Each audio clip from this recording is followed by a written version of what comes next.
By 2045, I hope that I can deliver the greatest gift to humanity that I could give, which is, so the stated mission of the Enhanced Games is to create the conditions so that everyone has the opportunity to become enhanced.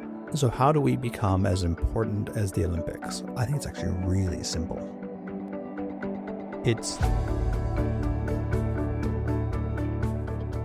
My guest today is Aron D'Souza, the founder and president of the Enhanced Games. I know many of you will have preconceived notions of what the games will be all about. So in this episode, Aron will explain why he's doing it, what it will entail, and what he thinks it will do for the longevity movement, but also human enhancement in general. The reason I started this podcast was to give you a trusted place to hear about the latest innovations, ideas, and concepts that are helping you live a healthier and more prosperous tomorrow. Every Tuesday at 8 a.m. in the UK, 3 a.m. EST, we're going to be dropping a new episode. So if you want to be the first to be notified of episodes with Christian Angermeyer, Aron D'Souza, the founder of Enhanced Games, Nidhi Pandya, and Peter Diamandis, please feel free to hit the subscribe button. Now, I hope you enjoy the episode. Let's dive in. Aron, why does the Enhanced Games matter to you, and why should it matter to our listeners? The Enhanced Games matters to me because of all the endeavors that I have ever considered undertaking, of all the companies that I have built, of all the companies I have invested in, all the movements that I have been a part of. It has the greatest potential to positively impact humanity. Because the same drugs that allow athletes to run faster and jump higher will allow my father at 75 years old to walk up a flight of stairs. Human enhancement is the largest industry in the world. If you only look at the drug Ozempic and the GLP-1s, they've added $1 trillion to the market capitalization of Novo Nordisk and Eli Lilly. Yet, and that is, 3 times bigger than OpenAI. 1 year of anti-aging is said to be worth $40 trillion to the global economy. The total value of all of artificial intelligence is only $14 trillion. And so there's no doubt that human enhancement has such great potential to fundamentally transform society.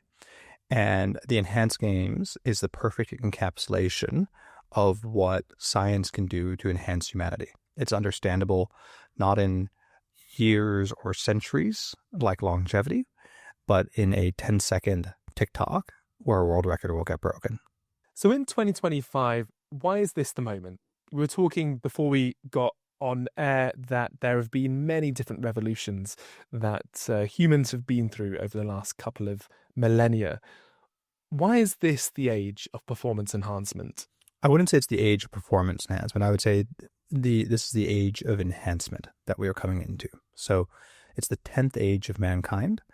The first being the the Stone Age, the Iron Age, the Bronze Age, the Middle Ages, the Age of Enlightenment, industrialization, and then in our lifetime, atomic, space, and information. But the information age feels outdated. It's a PC on every desk, the information superhighway. It's very Bill Gates 1980s. And what could the next age of mankind be?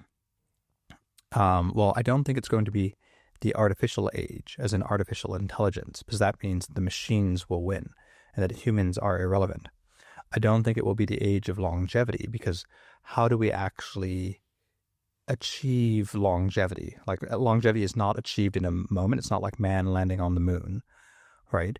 So if you look at the atomic and space ages, they were defined by singular, very tangible events. The use of the nuclear weapons in Hiroshima and Nagasaki, Kennedy launching the space age, and Yuri Gagarin, and then Neil Armstrong.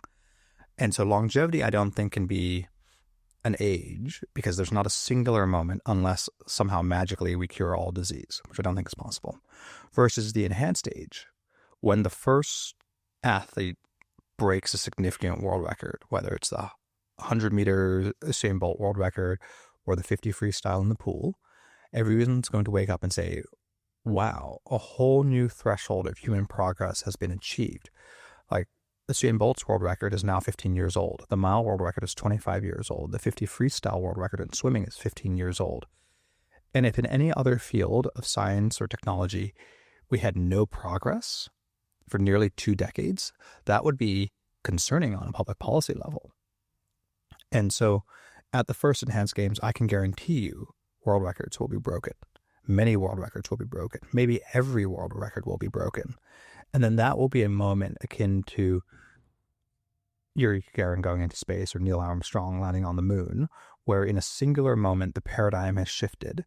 And suddenly we realize that technology and science can truly enhance human performance.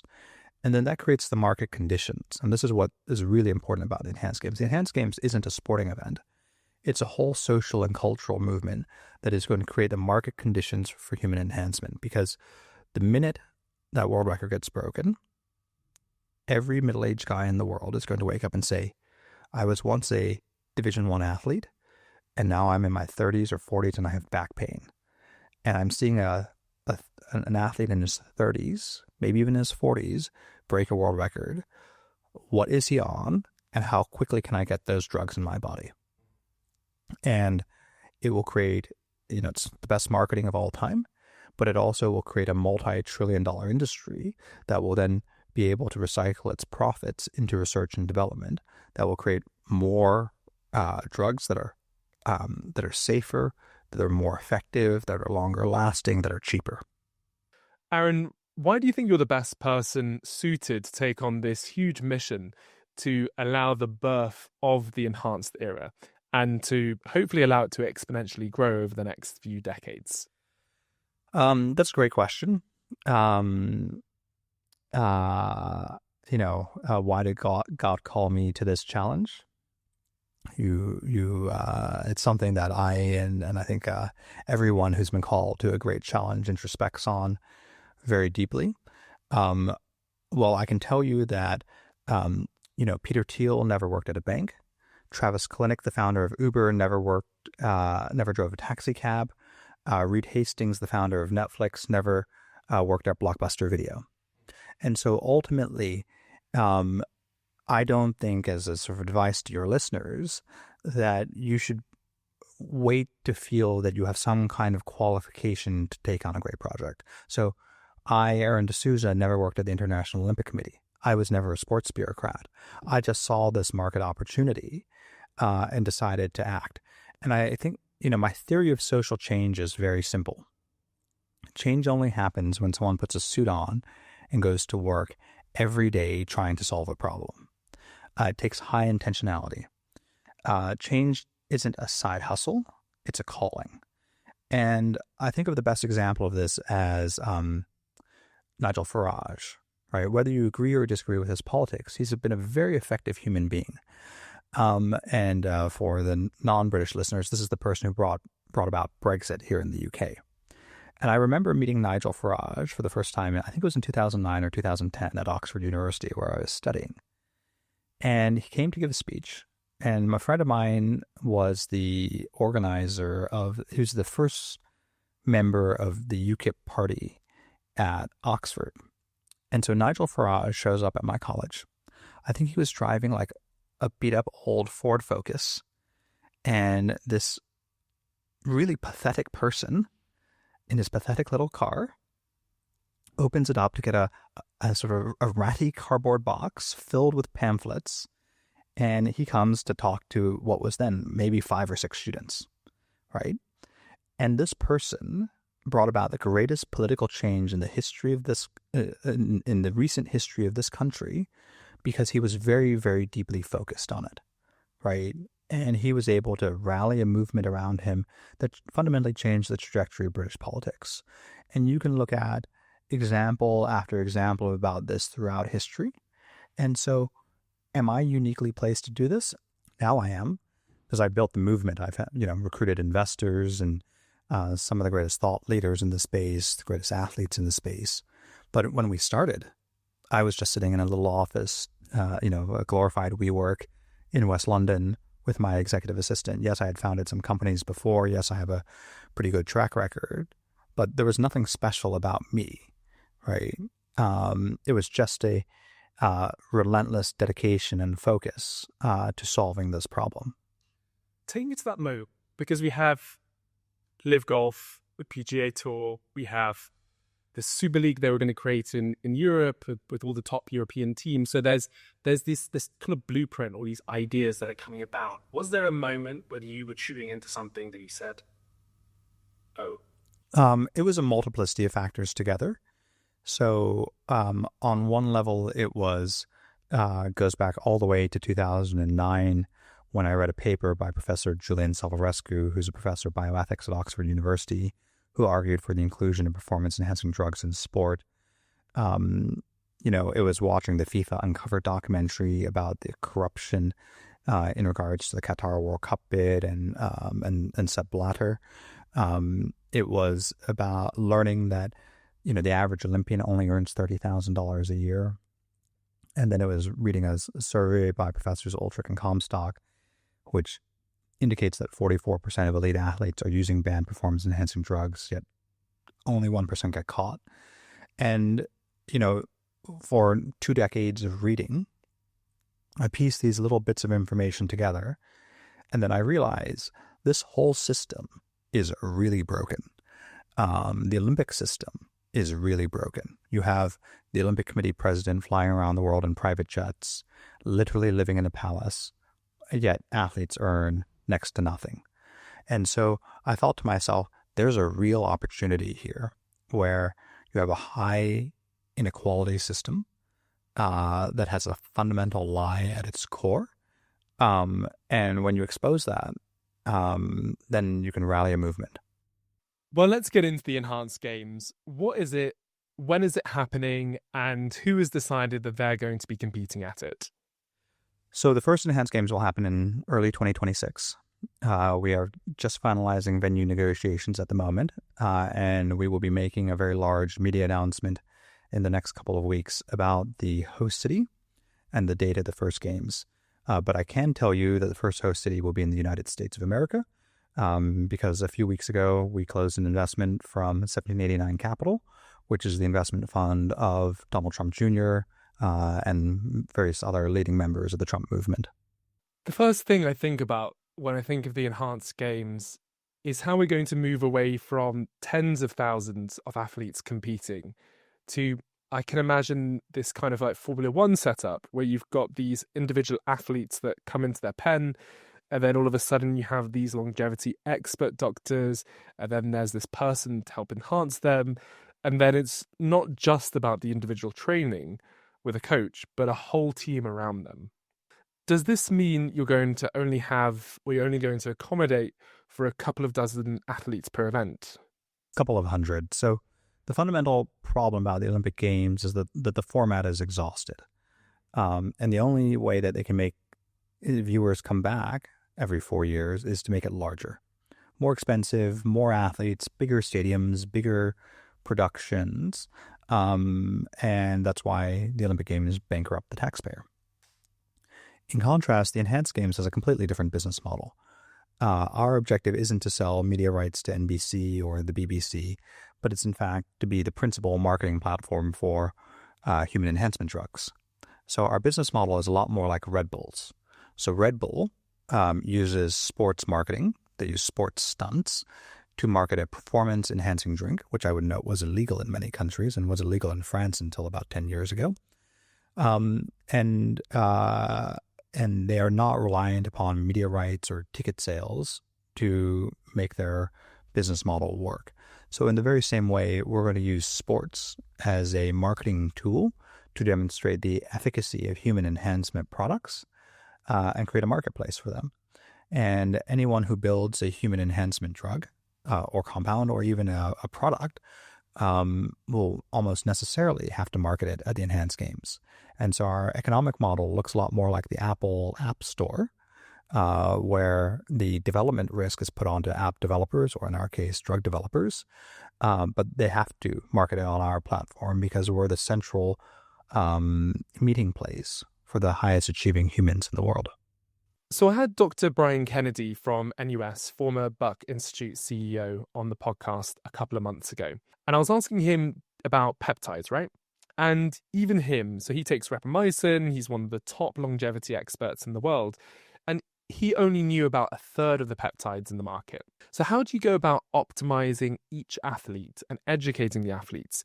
Because even their doctors are not really going to know about what the top peptides are and what the top solutions are. Yeah. So what I would say is that we're at day 0 of human enhancement. And things like peptides are at the absolute cutting edge, and they're like version 3.0 stuff, right? They're far away.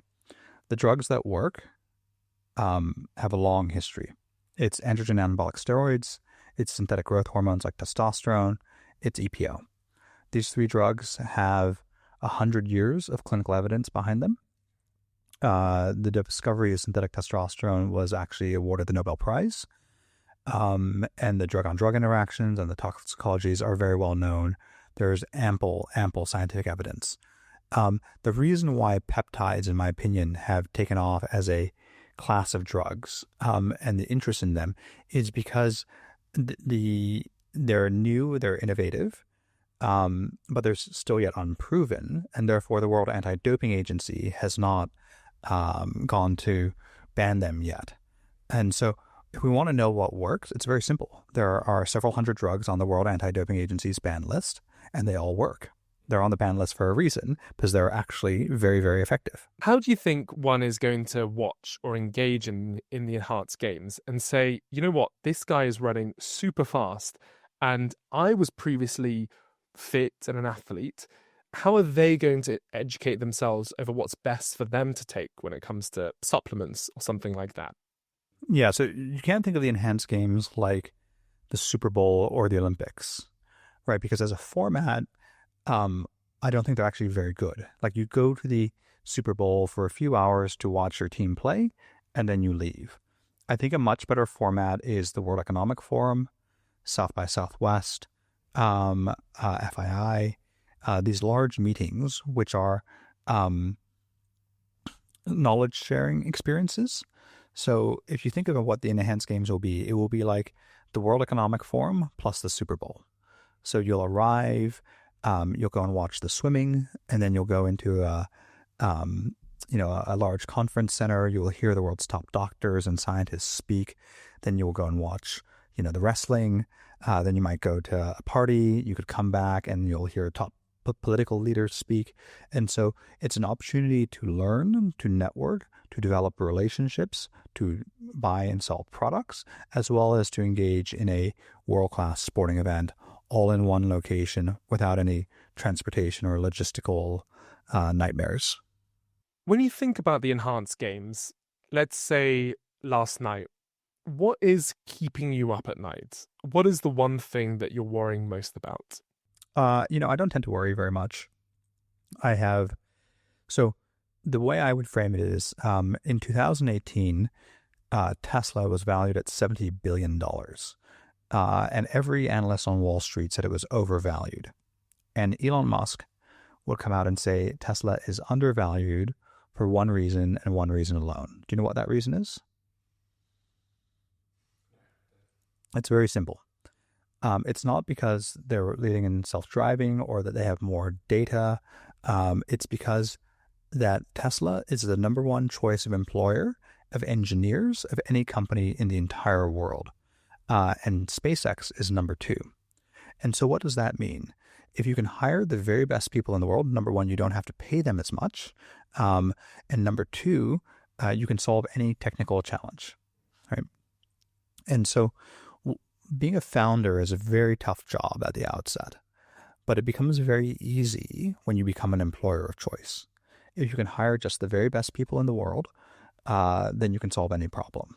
So do I worry about our operations? No, I have a great COO who can do that. Do I worry about our legal structuring? No, I have a great general counsel and chief legal officer, finance, etc. Right?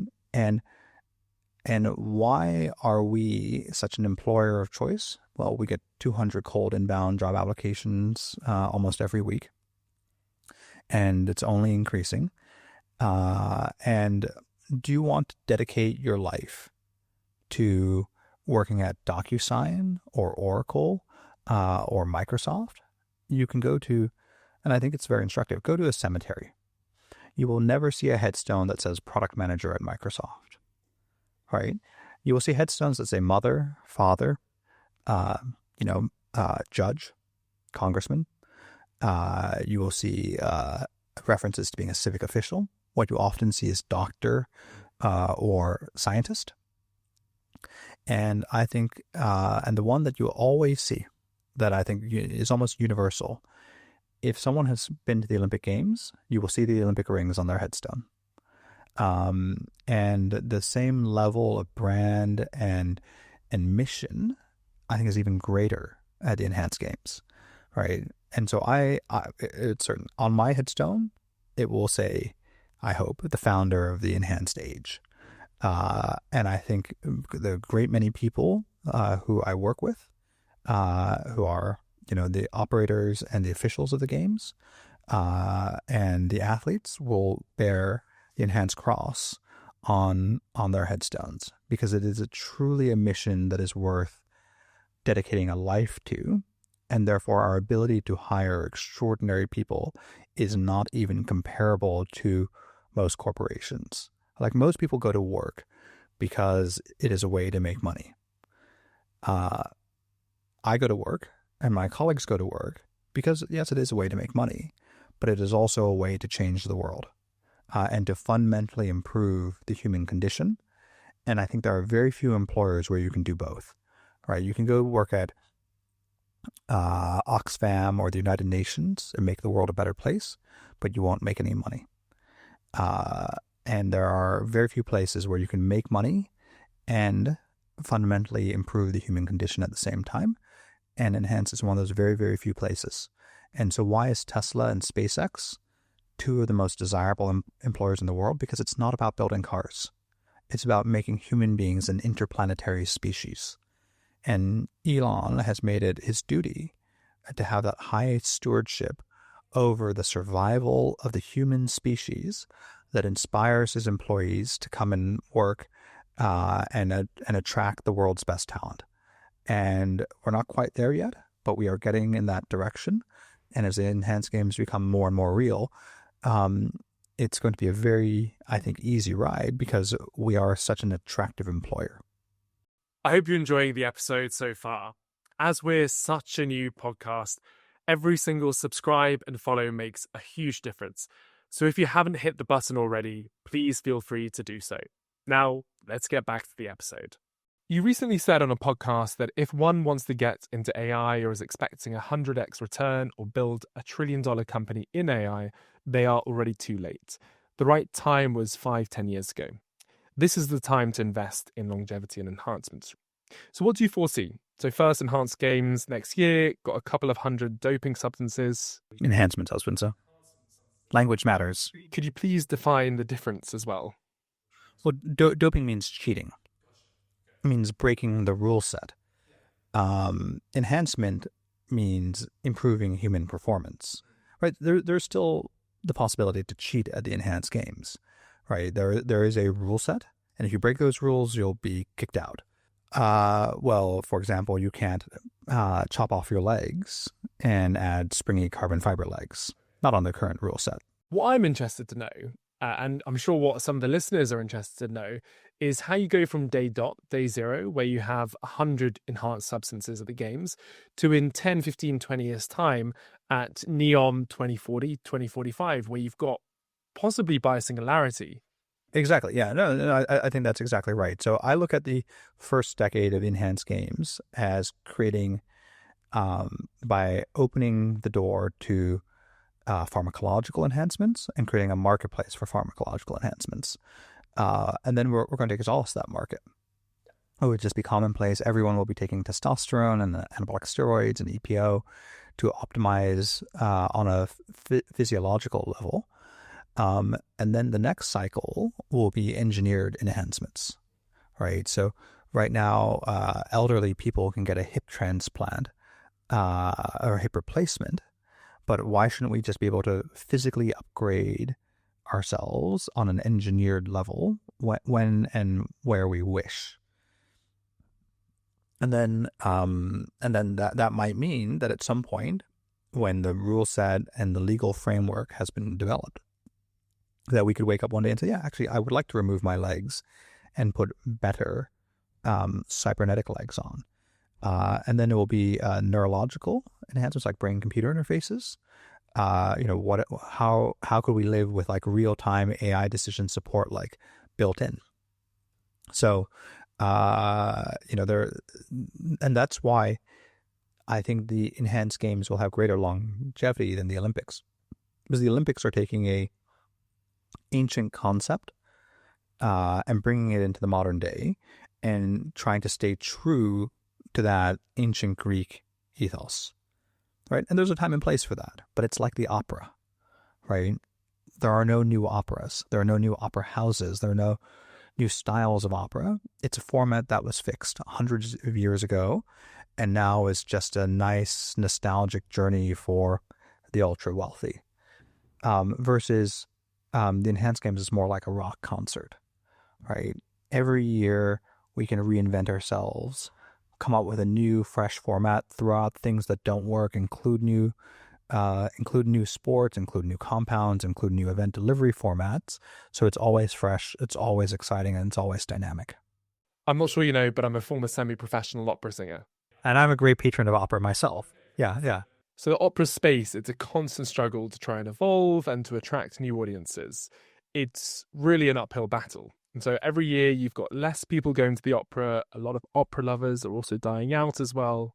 And the same is true of the Olympics. The average age of a viewer of the Olympics is going up every year, right? Young people aren't interested, right? And culture in many ways is defined by teenagers and those in their early 20s. And unfortunately, due to the COVID-19 pandemic, they basically lost an Olympic cycle. And when you have content only every 4 years and an increasingly short attention span, it becomes harder and harder to retain these audiences. You've talked about the various hubs that define a certain category. For finance, you've got New York. For film, you've got LA. For tech, you've got SF. For enhancement and for longevity, who do you think will be the winner in this space? My position is that technology ecosystems are extremely durable. And so New York is the permanent capital of finance. San Francisco is the permanent capital of AI. Little old Taiwan is the permanent capital of semiconductors, and the world may go to war over this fact. And so who do I postulate will win the global human enhancements ecosystem? Well, I will tell you who won't. It's not the United Kingdom, right? Because I made a speech in the House of Lords in February of last year. And, there were a half dozen cabinet members there, and there were, 50 of the world's top scientists. And I said, everyone you need to build $1 trillion ecosystem is in this room. You don't need to subsidize us. It is not an economic question. It is that you just need to welcome us. And the government, they all nod and they say, oh, this all makes a lot of sense, right? This is going to be a very large, very important ecosystem. But then they did nothing. And I told them, you have 6 months to do this or you will lose us. And they have lost us. And who is going to win in this equation? It's the United States. Why? Because there are people like Robert F. Kennedy, who's running the Department of Health and Human Services, people like Jim O'Neill, who's his deputy, overseeing the FDA, who are true innovators, right? And the thing that underlines the Trump administration, whether you like his politics or not, is that President Trump will always solve for economic growth. He will do anything to create economic growth, and he will support new industries. And I think what is very healthy about the Trump movement is a skepticism of legacy, unaccountable, globalist institutions who are mainly based in Europe. The WHO, the UN, NATO, WEF, and the IOC.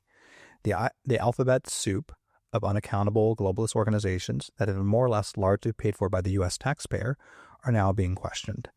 And their replacements will be built in the United States, in the largest, most innovative economy in the entire world. And I think it comes down to culture. In Europe, if you try and do something new, the immediate response is, have you thought about what could go wrong? In America, the response is, what could go right? And that's why innovation happens in the United States. There's a willingness to take risk, a willingness to support risk takers, and to profit from it, which I think is very healthy. Now, in a similar way, I think that the attitudes are very right in the Middle East too. I've spent a lot of time in Dubai, Abu Dhabi, Qatar, and Saudi Arabia. I think that of those economies, the most likely to succeed is Qatar. I think I've had the honor of spending time with the top level government officials in all the GCC countries, ministers, members of the royal family, heads of state.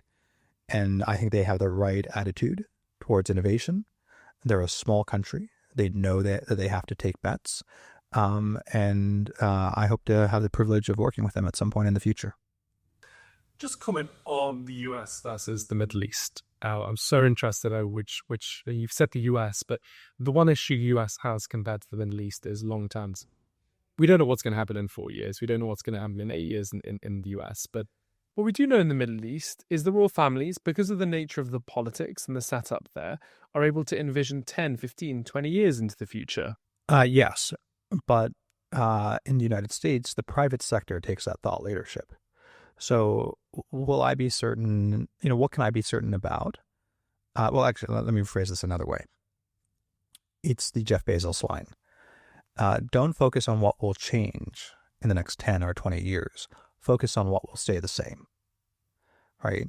And so his line was always, customers will want goods faster and cheaper. And you just focus on that, you'll build a very successful business. So what do I know that will stay the same in the next 20 years? Well, I know that everyone will want to be younger, faster, and stronger for longer.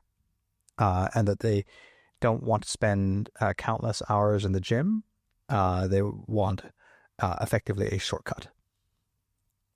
And about the United States, I'm certain in 20 years' time, Peter Thiel will still be the most important, if not one of the most important venture capitalists. I know that Mark Andreessen and the Sand Hill Road set will still be crucially important in setting the global technology agenda. Will I know who's in power? No. Will I know that they will always solve for economic growth? Will both parties support innovators? I think so. And it's been very obvious that being anti-innovation, taking a European Union, Ursula von der Leyen, regulate everything view, which people like Elizabeth Warren was advocating for, is a very bad economic calculus and a very bad political calculus in the U.S., which has now burnt the Democratic Party, and they're realigning towards a pro-innovation mindset. I like the Middle East a lot. I like the U.S. a lot. But at the end of the day, scale matters. And, there are only about 300,000 or 400,000 people who live in the state of Qatar or citizens. So you have 20 times the market just in New York City alone. Innovation, America is the home of global innovation. We were talking about this before we started, that the longevity movement is still, focused on, or a lot of people think it's about billionaires trying to live forever. Well, actually, now it's moving more towards, the PR aspect of it is moving towards Healthspan. A rising tide lifts all boats. What do you think the Enhanced Games is going to be able to do for the longevity movement itself? Well, I love what Brian Johnson's doing. He's a great friend. But it's going to take 100 years for Brian to prove that he's correct. Right? He wants to live forever. So the first step of that is that he has to be the longest living human being. So, he's probably 70 plus more years to get there versus the Enhanced Games. What do we have to do to prove that we're correct? We have to break one world record. And I'm 100% confident that we will do that. And then we will break all the world records. And, that can fit in a, 2-minute montage on an Instagram reel, not take 70 years to prove that it's correct. And so that's, I think, the definition of a paradigm shifting moment. And, the fact that this is right now, a human enhancement is commonplace among billionaires, celebrities, political officials, means that it needs to be democratized. It needs to be made available to everyone. And I would always say the compounds themselves are not expensive. It's the information. And what we are doing is democratizing access to the information, which will make it more accessible to everyone in the whole world. Longevity is still waiting for a breakthrough moment where more VC capital is going to seep into the space, right? So there's definitely investments being made. The fund I'm partnering with recently made an investment in the enhanced games. But what moment do you think will accelerate this hockey stick curve up? Will it be the first games? Will it be games where you see the proliferation of stem cells, of peptides? I think it's very simple. So let's assume we're a public company by the time the first games happen. So investors are going to say, what is the Olympics worth? If the Saudis, Qataris, well, the Saudis are willing to spend $250 billion to host the World Cup. And so what would they spend to actually own the International Olympic Committee?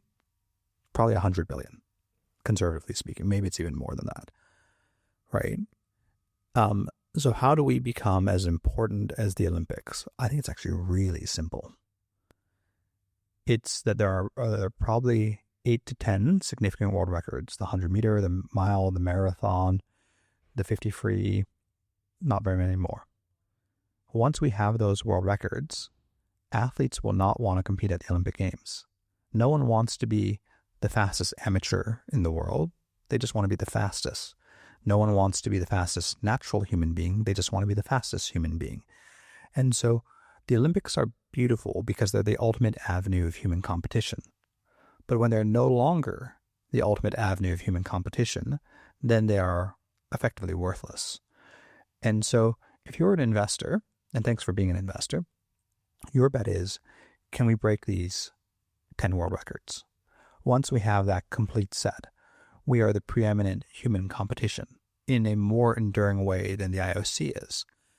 And then therefore the revenues must follow. But of course, the unique thing about sports is that certain nation states are very interested in acquiring sports properties, not for financial reasons, not for their revenues, but for the brand association. The pejorative term is sports washing. And so maybe one day the Saudis or the Qataris or India or China wake up and say, you know what, this enhanced games thing, it's the world's preeminent sports competition. We want to host it now. And then, we're talking about tens of billions of dollars for that right. And so for an investor in the games, I don't think you have to make massive intellectual leaps understanding where the revenues will come from or our drug marketing possibility. It's simply to ask, what does it take for the enhanced games to become the preeminent human competition? And it's simply 6 world records. And when we have that, that's it. Aron, I want to go into your crystal ball. The nature of the podcast, I always ask this question. What will the enhanced games look like by 2030? And what will the life of an enhanced athlete look like? So an enhanced athlete will be rich. So your average Olympian only earns $30,000 a year. By 2030, the members of the enhanced team probably will be averaging over $1 million a year in compensation. And they'll be fully supported. And so these athletes are not just going to be athletes. They're going to be full content creators. It's going to be like Brian Johnson multiplied by 1,000. And so every potential customer of human enhancements will have a role model. They'll say, oh, I'm a 40-year-old guy who's 5'10" of, Asian extraction. I shouldn't be following Brian Johnson's stack, right? Because he's physiologically and culturally different. I should be following Ronaldo's stack because he's actually biomechanically much more similar to me. You can literally follow the protocols of your favorite athletes based on scientific data, supported by a whole network of doctors, scientists, clinics that have become certified by the Enhanced Games as knowing the top protocols, undertaking continuous professional development. And what I would frame is that the greatest companies in the world, their leaders have a duty of stewardship over an entire sector. So Sam Altman is the steward of artificial intelligence. Mark Zuckerberg is the steward of social media. And let's compare Mark Zuckerberg against Evan Spiegel. Mark has a duty over all of social media. Evan just runs a social media website. Meta's market cap is measured in the trillions. Snap's market cap is, I think, tending towards zero now. I think it's only like $30 billion now. It's pathetic. It's lower than its IPO price. The reality is that my job is not just to be the CEO of the Enhanced Games. It's to be a steward over the whole human enhancement sector. And we've demonstrated this by hosting high-level scientific conferences, publishing research, contributing to research. There are more than a dozen people who are writing PhD theses about the Enhanced Games now. There's one guy who even got a Fulbright scholarship, I'm told.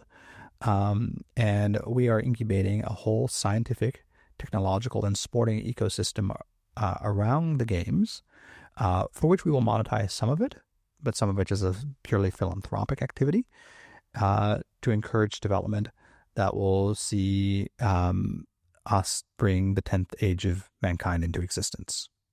I know we talked about it beforehand, but can you take us to 2045 and just drop us into where the world is? By 2045, I hope that I can deliver the greatest gift to humanity that I could give, which is not a world record-breaking performance, but someone who is 65 years old running faster than Usain Bolt. So a 65-year-old enhanced athlete faster than the fastest natural human. And so why is 65 important? Because that is the age of statutory retirement in most countries. And we have done so much work to increase human lifespans, but we have not had a paradigm-shifting moment about health spans. And the greatest problem that all the developed economies face is an aging population. And public policymakers don't know how to solve this problem. We have more and more retired people and fewer workers. This is quite a pernicious problem in Japan, in Korea, Germany, Italy, and here in the United Kingdom. And it seems impossible to change the retirement age politically. And the retirement age, sort of like the age of majority, 18, makes sense. It's sort of the end of puberty, the end of school. But why is 65 magically this time where you go from being a functional human to being put out to pasture? Well, 65 was a date that was set by Napoleon as a way to trick his soldiers into not taking a pay rise and instead getting a pension. And our whole pension social welfare system is broken. And so by 2045, if we have a senior citizen who can run faster than Usain Bolt, what does that mean for our society? It means that we must therefore introspect upon what it means to be retired, what it means to be older, and eventually human enhancements will become the norm. And I can see a world in 20 years from now where the NHS or Medicare in the United States is paying for human enhancement technologies because they are drivers of productivity. What does government want? Government wants more taxpayers, a more productive society, not more retired people, not more elderly people, not more disabled people, right? And human enhancement and longevity technologies are all routes towards that, of making a more sustainable pension and healthcare system and sustaining the sort of European style welfare states. And I could see in 20 years' time that government has caught on and that human enhancement becomes the norm and is supported by public healthcare systems like the NHS. Do you foresee a fork in the road between Homo Deus and people that are just not very interested? So the stated mission of the Enhanced Games is to create the conditions so that everyone has the opportunity to become enhanced. And so this is very measurable. So if we survey, the American people today and ask, are you an enhanced human? Maybe only 0.1% of people would say yes. I don't think they even know what it means. People like Brian Johnson would say yes. But we want to make it so that everyone has the opportunity to become enhanced. So that is a technological leap. That's a cultural leap, but it's also an economic one. So I want everyone to have the opportunity and no one to be forced to become enhanced. So if you want to be a fully natural human being, go down the sort of Gwyneth Paltrow Goop route, go and do that. I don't want anyone coerced or forced to become enhanced, because I think that's very problematic on many levels. However, I don't want to create a situation, and I'm acutely aware that this might become the situation, where there are economic barriers to enhancement, right? Where only the rich can become enhanced. Because you can see this today. Walk around Los Angeles or Miami. You can see who's rich, right? Because in their older years, they look young, they look vibrant, they look healthy. And the poor don't have access to the same level of medical care. And there is a risk that human enhancement technology exacerbates economic inequality. And that's something which we are very aware of and that we want to reduce barriers to. If someone wants to get involved in enhancements or the Enhanced Games, what would you advise for them? You can just email me, Aron, ARON, @enhance.com. I give out my email address everywhere. I respond instantly to almost everyone. And if you want to get involved as an employee or radical in office in New York City, there's no remote working. It's you have to be all in, but that's not just good enough. You have to be the very best in the world at what you do. It's a very high standard, but that's, because we're building the all-star team that is changing the world. There are also many other ways to get involved, but the best way, the most impactful way, if you truly believe in the potential of what we are doing, is to come and join the team.